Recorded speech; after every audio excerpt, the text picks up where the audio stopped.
Hello and welcome to everyone class. कैसे हैं आप सभी लोग? Fit and fine. Hi class, मेरे नाम है शुभम और आज हम लेके आ गए हैं class 10th mathematics chapter 4 quadratic equation का थर्ड पार्ट। और इस पार्ट में हम लोग डिस्कस करेंगे सॉल्यूशन ऑफ क्वाड्रेटिक इक्वेशन। देखो बच्चों, अब तक हमने क्वाड्रेटिक इक्वेशन का फॉर्मेशन सीख लिया है। क्वाड्रेटिक इक्वेशन हम कैसे बनाते हैं और किसी भी वर्ड प्रॉब्लम्स को कैसे मैथमेटिकली क्वाड्रेटिक इक्वेशन में कन्वर्ट करते हैं, ये हम सीख चुके हैं। अब हम बात करेंगे इसके सॉल्यूशन पे और फिर nature of roots and then we are done with the all the parts of this part. ध्यान से देखो, अब हम बात है कैसे हम किसी भी क्वाड्रेटिक इक्वेशन के रूट फाइंड करते हैं। रूट एक्चुअली होते क्या है, इसके लिए एक बहुत सिंपल सी चीज समझाता हूं। पहले अपन समझते हैं what is a quadratic equation and what is factorisation there. तो ध्यान से देखो, मान लो मैंने एक एग्जांपल ले लिया। That example is x square plus 5x plus 6 is equal to 0। ये क्वाड्रेटिक इक्वेशन है। अब मुझे क्या करना है, यहां से x की वैल्यूज निकालनी है। अब x की वैल्यू डायरेक्टली तो मिलेगी नहीं, तो आपको क्या करना है बच्चों, आप इसको कन्वर्ट करोगे दो लीनियर इक्वेशंस में, क्योंकि अगर ये क्वाड्रेटिक है तो इसकी डिग्री कितनी है, 2 है ना। तो दैट मींस इसकी मैक्सिमम पावर कितनी है, 2। तो आप क्या करोगे, इसको दो फैक्टर्स में ब्रेक करोगे जो दोनों लीनियर होंगे, फिर उन दोनों को कंपेयर करोगे जीरो से। किससे कंपेयर करोगे, जीरो से, और उसके बाद आपका आंसर आएगा। तो देखो क्या करना है, मुझे इसको ब्रेक डाउन करना है। तो मैं क्या करता हूं, सबसे simple method middle term splitting. क्या करेंगे, मिडिल टर्म को हम स्प्लिट करेंगे in such a way that the product becomes 6 and the summation become 5। Simple. तो क्या करना है, देखो मैंने इसको लिखा x square plus 3x plus 2x plus 6 is equal to 0 लिख सकते हैं। चलो आगे सॉल्व करते हैं। क्या इन दोनों में से x कॉमन आएगा बच्चों? बिल्कुल आएगा। ये क्या हो जाएगा, x प्लस 3, इधर से 2, ये हो गया x plus 3 is equal to 0।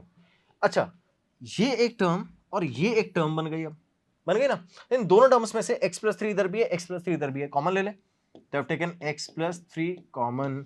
इधर क्या बचा बच्चों, x, इधर से क्या बचा प्लस का 2 इज इक्वल टू 0। तो मेरे पास में दो फैक्टर्स आ गए, एक आ गया x प्लस 3, एक आ गया x प्लस 2। अब ध्यान से सुनना, एक रूल होता है जिसको बोलते हैं जीरो प्रोडक्ट रूल। वो ऐसा बोलता है कि अगर मान लो मेरे पास में a मल्टीप्लाई बाय b की वैल्यू 0 है, तो ऐसा सिर्फ और सिर्फ तब हो सकता है जब दोनों में से कोई एक तो एटलीस्ट 0 हो। या तो a की value 0, that means 0 multiply by 0 makes it 0, या फिर b की value 0, that means a multiply by 0 will make it 0, है ना। तो दोनों में से एटलीस्ट एक तो 0 होना चाहिए। दोनों भी हो सकते हैं बट एटलीस्ट एक तो होना ही चाहिए। तो ये सेम रूल अगर अपन यहां अप्लाई करेंगे तो इन दोनों में से भी वंस अगेन इन दोनों का प्रोडक्ट 0 सिर्फ तब हो सकता है जब दोनों में से एटलीस्ट कोई एक तो 0 हो। तो मान लेते हैं कि x plus 3 first, x plus 3 is equal to 0 first situation, और x plus 2 is equal to 0, है ना। तो या तो x प्लस 3 0 हो सकता है या फिर x प्लस 2 0 हो सकता है। तो मैंने दोनों को इंडिविजुअली एक एक करके ले लिया। अगर x प्लस 3 0 हो तो x की वैल्यू क्या आ गई बच्चों, -3, और यहां से x प्लस 2 में x की वैल्यू कितनी आ गई, -2। समझ गए बच्चों? यहां मेरे पास में x की दो वैल्यूज आ गई, इन दोनों वैल्यूज को बोलते हैं root of this quadratic equation. They are different from zeros. क्यों सर, जीरोस में भी तो सेम ये दिमाग लगाते थे, बिल्कुल दिमाग लगाते थे, यहीं तक सॉल्यूशन सॉल्व करते थे। बट जीरोस में और रूट्स में क्या डिफरेंस है, ध्यान से सुनना। अगर मान लो ये दोनों वैल्यू -3 -3 आ जाती तो जीरोस कितने होते, 1, रूट्स कितने होंगे, 2। समझ गए? तो किसी भी क्वाड्रेटिक इक्वेशन को अगर सॉल्व करोगे और उसकी पावर 2 है तो उसमें दो सॉल्यूशन आएंगे, 100% आएंगे। ठीक है, तो अब जब भी इनको डिफरेंशिएट करोगे तो इनको दो अलग अलग रूट एज्यूम करोगे, चाहे दोनों की वैल्यू सेम ही क्यों ना हो। तो उस कंडीशन को हम क्या बोलेंगे, इन दोनों के रूट्स इक्वल हैं। दो रूट आएंगे ना, तो दोनों रूट अगर सेम भी आ रहे हैं तो will mention that the roots are equal. Clear? तो यहां पर आपको ये ध्यान रखना है कि जब भी आप रूट सॉल्व करोगे तो दे कैन बी सेम, और जब आप जीरो सॉल्व करोगे तो जीरोस में हम इन दोनों को 1 ही कंसीडर कर लेते हैं। हम अज्यूम करते हैं कि जो इसके जीरोस है वो एक ही जीरो आ रहा है। ठीक है, चलो। तो अब यहां पर अपने पास में दो जीरोस आ गए हैं, -3 एंड -2। इन दोनों, ये दो रूट्स आ गए हैं, -3 एंड -2। इन दोनों को अगर आप यहां प्लेस करोगे तो इक्वेशन को सेटिस्फाई करेगा ना। That's it. और इनके अलावा और कितनी ऐसी वैल्यूज है जो इसको सेटिस्फाई करेगी? कोई भी नहीं। आप -3 और -2 के अलावा दुनिया की जितनी भी वैल्यूज है वो x की जगह प्लेस करके देखो, you can not find equals to 0। But इन दोनों पे आंसर 0 आ सकता है। If you want we can verify it over here. ध्यान से देखो, अगर मैं वेरीफाई करना चाहूं तो मैं क्या प्लेस करूंगा x की प्लेस में, -2। -2 का स्क्वायर कितना होगा, 4, -2 मल्टीप्लाई बाय 5 -10, देन +6। तो अब 6 + 4 कितना होगा, 10 -10, आंसर आ गया 0। ठीक है, सेकंड सिचुएशन यहां रखेंगे, -3 का स्क्वायर कितना हुआ, 9, -3 को 5 से मल्टीप्लाई किया, -15, देन +6, 9 + 6 कितना हुआ, 15 -15, आंसर कितना आ गया, 0। समझ गए? तो इन दोनों पे आंसर कितना आया, 0। We have verified it. अब इस पे इक्वेशन सेटिस्फाई हो रही है, ये इस इक्वेशन के रूट्स है। कोई कंफ्यूजन है बच्चों? समझ गए? ये होते हैं रूट्स, और इसको हम इसी तरह हम डिफरेंशिएट करते हैं कैसे, जीरो से, और ऐसे हम फाइंड आउट करते हैं, और इस मेथड को बोलते हैं फैक्टराइजेशन मेथड। ठीक है, आगे चलते हैं, देखो क्या क्या कंडीशन बोल रही है। अब फर्स्ट कंडीशन है a quadratic equation has two and only two roots. अभी बताया मैंने, दो ही रूट हो सकते हैं, है ना, क्योंकि जो डिग्री है उसको इक्वल हो जाते हैं रूट से। आगे चलते हैं, a quadratic equation can not have more than two roots, two different roots. ध्यान से देखो, टू डिफरेंट, कभी भी आप क्वाड्रेटिक इक्वेशन सॉल्व करोगे इसकी मैक्सिमम पावर कितनी है, 2, तो 2 से ज्यादा फैक्टर नहीं आ सकते। फैक्टर है क्या, जब आप इसको सॉल्व कर रहे हो क्वाड्रेटिक इक्वेशन को, तो जो आपने बनाया ये दोनों फैक्टर्स है ना, ठीक है, समझ गए। अगर ये दोनों फैक्टर्स अवेलेबल है आपके पास में, तो इन फैक्टर से क्या बनेंगे, रूट, और ये फैक्टर क्या बनेंगे, factor are the factorisation after the factorisation method, these are the factor which are the part of this equation. ठीक है, तो इस क्वाड्रेटिक इक्वेशन के दो ही फैक्टर पॉसिबल है, क्योंकि यहाँ पे मैक्सिमम पावर 2 ही है। तो अगर मैं x और x को सॉल्व करूंगा तो यहाँ पे मल्टीप्लाई बाय x² आ जाएगा। तो दैट मींस इधर से दो ही फैक्टर बन सकते हैं, दो फैक्टर बनेंगे तो दो ही रूट आएंगे, समझ गए। तो इसीलिए जब आप सॉल्व कर रहे हो तो आपके पास में क्वाड्रेटिक इक्वेशन में दो से ज्यादा रूट हो ही नहीं सकते, क्योंकि फैक्टर ही नहीं है दो से ज्यादा, समझ गए। आगे चलते हैं, फिर क्या बोल रहे हैं, if alpha and beta are the roots of this quadratic equation, then we can say that x is equals to alpha beta satisfy the given condition। अभी मैंने चेक किया, -3 और -2 क्या कर रहे हैं, सेटिस्फाई कर रहे हैं गिवन इक्वेशन को, तभी हम क्या बोलते हैं उनको, root of the given quadratic equation. आगे चलते हैं, satisfy the given quadratic equation और x is equals to alpha beta are the solutions। Obviously, तो जब आप x की वैल्यूज निकाल चुके हो तो वही तो सोल्यूशन होता है। जब आप किसी भी इक्वेशन को सॉल्व करके x की वैल्यू फाइंड कर लेते हो, दैट इज अननोन वेरिएबल, है ना। अब यहाँ पे जरूरी नहीं है x ही हो, अननोन वेरिएबल जो भी होगा, तो जिसकी वैल्यूज आप फाइंड कर लेते हो वही तो सोल्यूशन होता है, समझ गए। आगे चले, next, let alpha be the root of the quadratic equation ax² + bx + c = 0, then x - alpha be a factor. Obviously, ध्यान से देखो, जब आपने इस क्वेश्चन को सॉल्व किया था, x², कौन से वाले क्वेश्चन को, x² + 5x + 6 = 0, आपने इस क्वाड्रेटिक इक्वेशन को सॉल्व किया। तो जब आपने इसको सॉल्व किया तो क्या आपके पास में x - 2 और x - 3, x + 2 और x + 3 ऐसे एक फैक्टर है, दो फैक्टर आए थे, इनसे आपने जब जीरो निकाले तो यहां से आया x = -2, इधर से आया x = -3। क्लियर। अब ध्यान से देखो, अगर मान लो ये आपका अल्फा है, तो क्या x - अल्फा, दैट मींस अगर मैं इसको अल्फा मान लूं तो x - अल्फा, है ना, ये आपका क्या होगा, फैक्टर। ध्यान से देखो, अब यहां से अगर मैं इसको फैक्टर मान लूं तो अपने पास में -2 है, +2 हो जाएगा, तो ये बनेगा x + 2 एज द फैक्टर, यही तो है। तो सेम मिल रहा है कि अगर अल्फा क्या हो जाएगा बच्चों, रूट, तो x - अल्फा क्या हो जाएगा, फैक्टर। ध्यान रखना, ठीक है, समझ गए। तो अगर मेरे पास फैक्टर है, मैं क्या निकाल सकता हूं, रूट, और रूट है तो क्या बना सकता हूं, फैक्टर। क्लियर। आगे देखो, corresponding quadratic equation, the general form is ax² + bx + c। ठीक है, कोई दिक्कत, आगे चले, next, factorisation method. So as we already completed that method, x² + 5x + 6 = 0, इसका यूज करके मैंने फैक्टराइज किया था, और फाइनल आंसर क्या आया था बच्चों, अपने पास आया था x + 2 और x + 3, और यहां से अपन ने 0 निकाले थे, x = -2 और x = -3। ठीक है, तो ये अपना फैक्टराइजेशन मेथड है, जिसका यूज करके अपन क्या करते हैं, इसका यूज करके अपन सॉल्यूशन क्या सॉल्व कर लेते हैं। आ जाए अपने क्वेश्चन पे। तो देखो क्वेश्चन क्या बोल रहा है बच्चों, find the roots of the quadratic equation, this one by the factorisation method. ठीक है, तो फैक्टराइजेशन मेथड से इसका रूट सॉल्व करना है, कैसे करेंगे, ध्यान से देखो, सॉल्यूशन पे आते हैं। तो it says that 2x² - 5x + 3 = 0। Clear.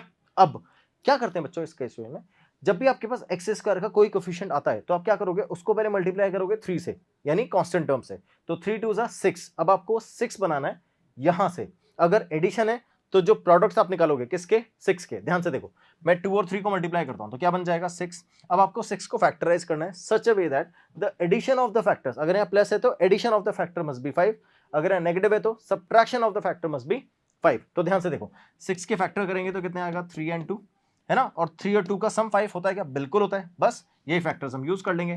तो it is 2x² - 3x - 2x + 3 = 0। Clear. आगे सॉल्व करते हैं। तो मैंने इधर से देखो, इन दोनों में से क्या कॉमन आएगा बच्चों, इन दोनों में से तो x ही कॉमन आएगा सर, x ही कॉमन लेते हैं। तो मैंने x कॉमन ले लिया, यहाँ से क्या आया, इधर से आया 2x, इधर से -3। इन दोनों में से क्या कॉमन आएगा, -1, और कुछ है ही नहीं कॉमन। देखो इधर x नहीं है, इधर 2 नहीं है, इधर x नहीं है, इधर 3 नहीं है। ठीक है, चलो अब इन दोनों में से -1 कॉमन लिया, ये बन गया 2x, इधर से आया -3 = 0। आप हमेशा ध्यान रखना, जब भी आप क्वाड्रेटिक इक्वेशन सॉल्व कर रहे हो तो उसके फैक्टर्स में ये दोनों वैल्यूज मैच करनी चाहिए। अगर मैच नहीं कर रही, आपने गलत किया है, ध्यान रखना। ठीक है, चलो अब सॉल्व करेंगे। तो 2x minus three once again we can take common, तो 2x माइनस थ्री मैंने कॉमन ले लिया और यहां से मेरे पास में आया x minus one is equal to zero. By the zero product rule we can compare both the values equal to zero. इसको हटाता हूं मैं, इसका काम खत्म हो चुका है। अब यहीं पे हम क्या कर लेंगे, इनके फाइनल आंसर्स निकाल लेंगे। तो अब मैं क्या करूंगा, मैं लिखूंगा सबसे पहले 2x minus three is equal to zero और यहां से मेरे पास में 2x, मैं पहले इसको x बनाता हूं, 2x इज इक्वल टू 3 और x आ गया है 3/2। सेकंड सिचुएशन में मैं x माइनस वन को जीरो लूंगा, तो अब मैं लिखूंगा x minus one is equal to zero, यहां से मेरे पास आ जाएगा x is equal to 1। So hence I have x is equal to 3/2 and x is equal to 1। ये अपने पास दो सॉल्यूशन आ गए हैं, दो रूट आ गए हैं किसके, the given quadratic equation to us. ठीक है, नेक्स्ट वाला क्वेश्चन देखो जल्दी से। सेकंड वाला क्वेश्चन क्या बोल रहा है, find the roots of the quadratic equation 6x² minus x minus 2 is equal to 0। ध्यान से देखना बच्चों, कैसे सॉल्व करेंगे इस सॉल्यूशन को। तो मैं लिखता हूं it is 6x² minus x minus 2 equals to 0। अब सेम ऐसे 6 को मल्टीप्लाई करेंगे 2 से, 6 2 जा 12 हो जाएगा। क्लियर। अब मुझे क्या करना है, 12 को फैक्टराइज करना है, तो मैं यहां लिख देता हूं 12 को फैक्टराइज करेंगे सच ए वे दैट जो सब्ट्रैक्शन है या माइनस है ना, तो सब्ट्रैक्शन कितना आना चाहिए 1। तो मैं सिंपल से फैक्टर लेता हूं 4 और 3, 4 3 जा 12 एंड 4 और 3 माइनस 1, 4 and 3 1। ठीक है, ध्यान से देखो, तो अब सॉल्व करेंगे तो इट इज 6x²। अब यहां पर मैं कौन सी वैल्यूज रखूं, ध्यान से सुनना, मैं आपको एक सिंपल सा तरीका बताता हूं, उससे आपको सोचने की जरूरत नहीं पड़ेगी कि 4 पहले रखना है या 3 बाद में रखना है, क्या करना है। अब आप यहां लिखो माइनस, ठीक है, और 1 की जगह यहां पे तो 1 है ना माइनस के बाद, 1 को आप कैसे लिख सकते हो 4 माइनस 3, आप लिख दो 4 माइनस 3, अपने आप एडजस्ट हो जाएगा बच्चों, कुछ नहीं करना है आपको। ठीक है, चलो, तो इट इज 6x² मल्टीप्लाई कर दो minus 4x minus minus plus 3x minus 2 is equal to 0 हो गया ना। जस्ट देखो minus 4x plus 3x become minus x। ठीक है, अपने आप एडजस्ट हो जाएगा, जैसा क्वेश्चन बोल रहा है वैसे चलते जाओ। तो अब इन दोनों में से क्या कॉमन आएगा बच्चों, इन दोनों में से कॉमन आएगा 2x, इधर से आएगा अपने पास 3x, इधर से माइनस 2। अगर इन दोनों में से 2x कॉमन ले लोगे, इधर से 3x बचेगा ना, इधर से माइनस 2 बचेगा। इधर देखो +1 3x minus 2 is equal to 0। तो एक फैक्टर आया अपने पास में 3x माइनस 2 और दूसरा फैक्टर आया है 2x plus 1 is equal to 0। Clear. अब देखो आगे सॉल्व करते हैं। 3x माइनस 2 फर्स्ट में लिखूंगा 3x minus 2 is equal to 0 and second लिखेंगे 2x plus 1 is equal to 0। तो अब यहां से मेरे पास में आया x इज इक्वल टू 2 को ट्रांसफर करेंगे, 2 और 3 डिवाइड हो जाएगा 2/3। इधर से आया x इज इक्वल टू 1 को ट्रांसफर करेंगे 1 माइनस का, और 2 से डिवाइड करेंगे तो 2। ठीक है, तो we got x is equal to -1/2 और इधर से आएगा x इज इक्वल टू 2/3। तो यहां से बच्चों x के दोनों रूट्स आ चुके हैं, फर्स्ट आया है 2/3, सेकंड आया -1/2। कोई कंफ्यूजन है, आगे चले क्या। नेक्स्ट वाला देखो, नेक्स्ट एग्जांपल बोल रहा है find the roots of the quadratic equation this one. अब यहां पर रूट आ गया सर, थोड़ा सा डिफिकल्ट है, नहीं है बच्चों, ध्यान से देखो कैसे सॉल्व करेंगे। तो I write it over here as a solution where it says that 3x² minus 2 under root 6x plus 2 is equals to 0। ठीक है, अब 3 को मल्टीप्लाई करेंगे इससे 2 से, क्या बन जाएगा 6। ध्यान से देखो 6, मुझे रूट 6 लाना है, तो अगर क्या मैं 6 को ब्रेक डाउन कर सकता हूं under root 6 and under root 6 में। अब अगर यहां प्लस है तो इन दोनों फैक्टर्स का एडिशन ये होना चाहिए, 6 under root 6 plus under root 6 2 root 6 होता है। सॉल्व हो गया, समझ गए, अपने आप बन जाएगा, सिर्फ जैसा जैसा क्वेश्चन बोल रहा है चलते जाओ। तो अब it is 3x² minus 2 root 6x, इसको मैं लिख सकता हूं root 6x and root 6x, तो माइनस अंडर रूट 6x, इधर से भी minus under root 6x plus 2 equals to 0। ठीक है, अब इन दोनों में से क्या कॉमन आ रहा है बच्चों, ये थोड़ा सा इंपॉर्टेंट है, ध्यान देखना। इन दोनों में से क्या कॉमन आ रहा है, क्या इन दोनों में से अंडर रूट 3x कॉमन आएगा। सर अंडर रूट 3 कैसे, ध्यान से देखो, क्या मैं अंडर रूट 6 को बच्चों अंडर रूट 6 को लिख सकता हूं under root 3 multiply by under root 2, लिख सकता हूं ना, है ना। तो अब देखो अंडर रूट 6 के अंदर रूट 3 है और 3 के अंदर भी तो एक अंडर रूट 3 है ना। तो ध्यान से देखना, इन दोनों में से मैंने अंडर रूट 3 कॉमन ले लिया। अब देखो अगर मैं इसको डिवाइड करूंगा इससे, तो एक तो x गया, तो मेरे पास एक तो x बचेगा, है ना। रूट 3 को 3 से डिवाइड करेंगे तो रूट 3 बचेगा, तो यहाँ पे एक बचा रूट 3, सिंपल, कोई दिक्कत है। अब देखो रूट 6 में से अगर मैं रूट 3 हटा दूंगा तो क्या बचेगा रूट 2, तो यहां पर मेरे पास में क्या बचा माइनस का अंडर रूट 2। कोई कंफ्यूजन है, आगे चले, ध्यान से देखो फिर से इन दोनों में से क्या कॉमन है, अब की बार इन दोनों में से कॉमन है अंडर रूट 2, है ना, क्योंकि देखो अंडर रूट 6 के अंदर अंडर रूट 3 के साथ अंडर रूट 2 भी तो है और 2 के अंदर भी अंडर रूट 2 है, क्योंकि 2 होता क्या है अंडर रूट 2 का स्क्वायर ही तो होता है। तो अब देखो यहाँ पे अंडर रूट 2 कॉमन ले लेंगे, इधर से क्या बचेगा √3x, नेगेटिव कॉमन ले लो, बीच में नेगेटिव आ जाएगा और यहाँ √2 इज इक्वल टू 0। तो it is √3x minus √2, √3x minus √2 दोनों सेम आ गए हैं, दैट मीन्स आप सही कर रहे हो। ठीक है, आगे चलते हैं। तो यहां पर मेरे पास में आया √3x minus √2 first factor, second factor है √3x माइनस √2, दोनों का फैक्टर सेम ही आ रहा है बच्चों। तो आप क्या करोगे, दोनों से इक्वेट कर दोगे किसके, 0 के, you will find the different roots here.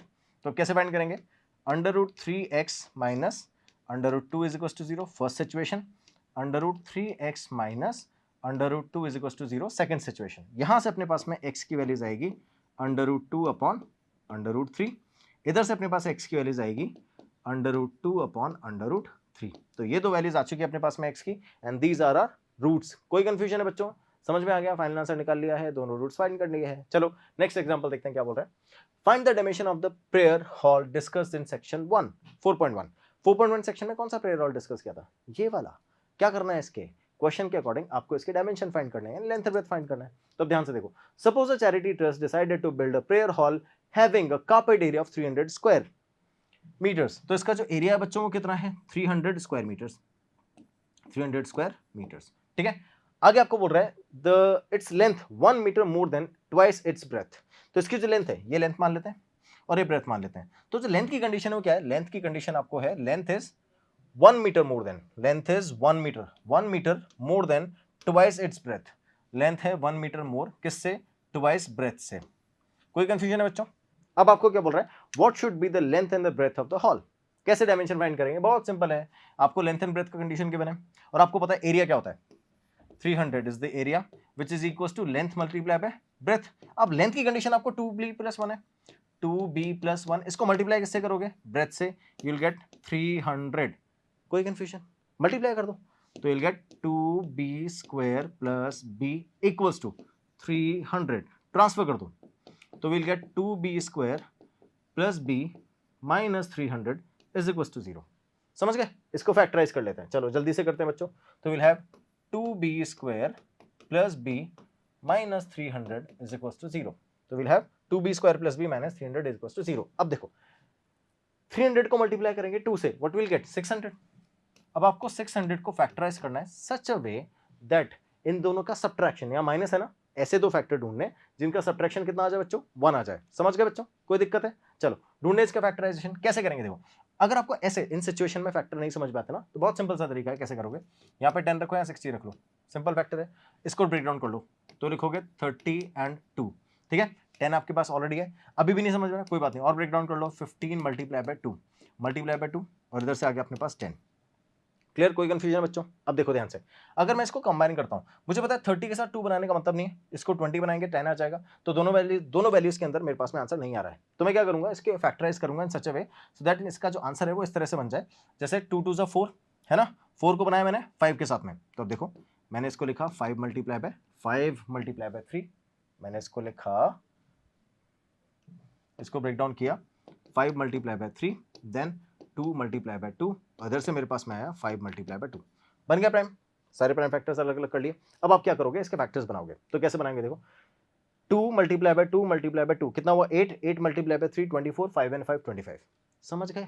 तो आपको फैक्टर्स को इन सच अ वे इस तरह से ब्रीड करना है, इस तरह से अरेंज करना है कि जो कंडीशन आपकी है वो फुलफिल हो जाए। तो क्या करना है बच्चों, इस 5 और 5 को मल्टीप्लाई करेंगे 25 आ जाएगा, 2 2 and 2 8, 8 मल्टीप्लाई बाय 3 24, तो विल गेट 25 मल्टीप्लाई बाय 24, और ये वो फैक्टर्स हैं जो क्या बनाएंगे 600 आ जाते हैं इधर। तो will write it as 2b² + 25, will write 25b minus 24b minus 300 is equal to 0। कोई कंफ्यूजन है क्या बच्चों, समझ गए। इन दोनों का सब्ट्रैक्शन बनाएगा क्या, 25 माइनस 24, बिल्कुल बनाएगा। आगे चलते हैं, इन दोनों में से क्या कॉमन है आपकी बार, कुछ भी नहीं है सर, सिर्फ b कॉमन है, तो b लेंगे, यहाँ रखेंगे 2b + 25।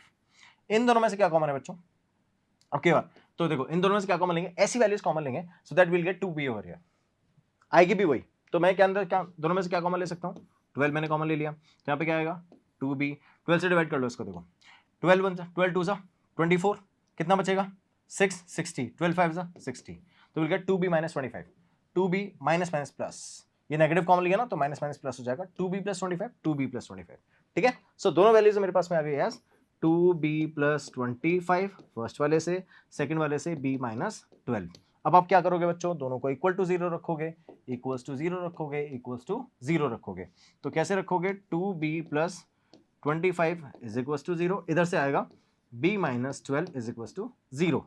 यहां से अपने पास b की वैल्यूज आ गई है -25/2, इधर से b की वैल्यूज आ गई है 12। अब ध्यान से देखना, ये जो नेगेटिव वैल्यूज है ना, यहां पर एक इंपॉर्टेंट चीज आपको ध्यान रखनी है। क्वाड्रेटिक इक्वेशन जब भी आप सॉल्व करोगे तो जो भी नेगेटिव वैल्यूज होगी है ना, फिजिकल क्वांटिटीज में वी डोंट यूज इट। मुझे पता है लेंथ नेगेटिव नहीं हो सकती, ब्रेथ नेगेटिव नहीं हो सकती, तो अब मेरे को ऑब्वियसली पॉजिटिव वैल्यू लेनी पड़ेगी, नेगेटिव वैल्यू को डिस्कार्ड भी करना पड़ेगा। आपको बताना पड़ेगा कि अगर दो वैल्यूज अवेलेबल थी तो क्यों आपने यही वैल्यू चूज करी, ये वाली वैल्यू चूज नहीं करी, तो आपको बताना पड़ता है। तो इसलिए ध्यान रखना, जब भी आप सोल्यूशन लिखोगे तो आप लिख दोगे दैट लेंथ या ब्रेथ जो भी कंडीशन गिवन है, तो यहाँ पे लिखोगे breadth can not be negative, so that's why the actual breadth is 12। तो ब्रेथ हमने 12 ले ली, इसका यूज करके हम लेंथ निकालेंगे। तो अब लेंथ क्या कंडीशन थी बच्चों, ये अपने पास लेंथ की कंडीशन थी, तो इसका कंडीशन यूज करके अपन लेंथ निकाल लेते हैं। Hence L is equal to 2b plus 1, तो यहाँ लिखेंगे L is equal to 2 multiply by 12 plus 1। b की वैल्यू 12 भी है ना, प्लेस कर दी मैंने, तो L is equal to 12 2 24 plus 1, तो L कितना आ गया 25। अब लेंथ आ गई है 25, ब्रेथ आ गई है 12, तो आप लिख दोगे therefore the length and breadth of the prayer hall are 25 meter and 12 meter respectively। ठीक है, रिस्पेक्टिव लिखना इंपॉर्टेंट है क्योंकि आप दोनों को एक साथ यूज कर रहे हो। क्लियर बच्चों, समझ गए हो, कोई प्रॉब्लम है? सारे एग्जांपल कर लिए हैं, जल्दी से आते हैं अपने असेसमेंट पे। तो बच्चों आज हम लोगों ने क्या क्या कवर कर लिया है, आज हम लोगों ने कवर कर लिया रूट्स ऑफ क्वाड्रेटिक इक्वेशन, है ना, कि रूट्स कैसे हम फाइंड आउट करते हैं, रूट्स होते क्या हैं। उसके बाद हमने solution of quadratic equation by the factorisation method. तो हमने जो रूट फाइंड किए थे वो किससे फाइंड किए थे, फैक्टराइजेशन मेथड से। तो हमने फैक्टराइजेशन मेथड सॉल्व किया और रूट्स फाइंड कर लिए, सॉल्यूशन निकालना भी सीख लिया। असेसमेंट पे आते हैं और देखते हैं आपको कितना आता है। चलो क्वेश्चन देखो। First, the maximum number of roots for a quadratic equation is equals to 2। Quadratic में दो ही रूट पॉसिबल है, मैक्सिमम मिनिमम सेम ही आंसर है। चलो आगे चलते हैं। The roots of 100x square minus 20x plus 1 is equals to 0। अब अगर आप इसको सॉल्व करने की सोच रहे हो तो ध्यान से देखो कि आपको यहाँ पे वैल्यूज गिवन है, तो आप क्या करो, सिंपल इनमें से वैल्यूज को यहाँ पे प्लेस कर दो so that you will get the value satisfied. आपको आंसर नहीं निकालना है, तो क्या करना है बच्चों, यहाँ पे आपको जो कंडीशन गिवन है, क्या कंडीशन गिवन है, it is 100x square minus 20x plus 1 is equals to 0। x की जगह वैल्यूज प्लेस कर दो। तो मैं सबसे पहले रखता हूँ ये वाली वैल्यूज, है ना, क्यों रख रहा हूँ अभी समझ जाओगे आप लोग। मैं ये वाली वैल्यूज रखता हूँ। तो अब 100 मल्टीप्लाई बाय 1/10 का स्क्वायर कितना होगा बच्चों, 1/100, फिर माइनस 20 मल्टीप्लाई बाय 1/10 कितना होगा as it is, plus 1 is equal to 0। 100 से 100 हो जाएगा, कितना आएगा आंसर यहाँ पर 1। इससे 0 से 0 कट कर दिया, -2 + 1, -2 + 1, 1/2 -2, आंसर 0 आ गया। तो दैट मीन्स 1/10 तो इसका एक फैक्टर है।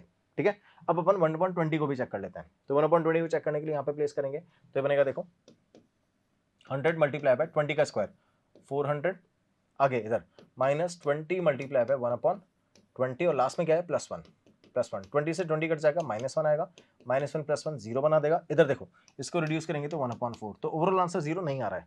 तो 1/20 से आंसर 0 नहीं आ रहा है, 1/10 से हमने चेक कर लिया है, तो ये सोल्यूशन नहीं है क्योंकि 1/20 से आंसर नहीं आ रहा है। ये सोल्यूशन नहीं है क्योंकि 1/20 से आंसर नहीं आ रहा है। ये सोल्यूशन है क्योंकि दोनों 1/10 से आंसर आ रहा है। So hence the solution, the accurate solution, इसको मत अज्यूम कर लेना, hence the accurate solution for this one is 1/10 and 1/10। कोई प्रॉब्लम है बच्चों? So we have covered the entire section where we have find out the solution by the factorization method। पूरे exercise को ढंग से करोगे, जब नेक्स्ट पार्ट में मैं एक्सरसाइज लेके आऊंगा तो विल मैच द आंसर्स, देखते हैं कौन से करता है। Thank you so much for watching class, have a good day and bye bye, take care. इसी तरह से मन लगा पढ़ोगे और 100 लाओगे। Have a good day, bye bye.